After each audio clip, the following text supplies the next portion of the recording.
pernah remehkan kalimat kalau rezeki memang tidak kemana? Karena bisa saja di saat tidak terduga rezeki bisa datang dari orang dan waktu yang tidak kita sangka sebelumnya. Seperti kejatuhan durian runtuh, seorang driver online membagikan kisahnya saat ia mendapat uang tip yang cukup banyak dari pelanggannya. Setelah selesai mengantar makanan, ia diberi uang tip sebesar 3,5 juta rupiah. Ternyata dari uang tip tersebut, sang pelanggan meminta hal ini pada driver tersebut. Kira-kira minta apa sih? Simak selengkapnya berikut ini. Pesan antar makanan Foodpanda mendapat tips Rp1.000 Malaysia atau 3,5 juta rupiah oleh pemesan yang meminta doa agar bisa segera punya momongan. Driver bernama Muhammad Faris Faizul itu pun membagikan kisahnya di grup Facebook Foodpanda Rider Malaysia. Di situ ia memotret amplop berisi uang Rp1.000 tunai setelah mengantarkan pesanan.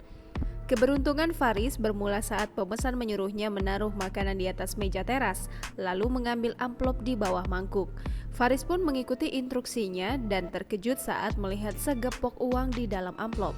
Pemesan yang merupakan seorang wanita menjawab, itu benar dan meminta doa agar bisa segera punya anak.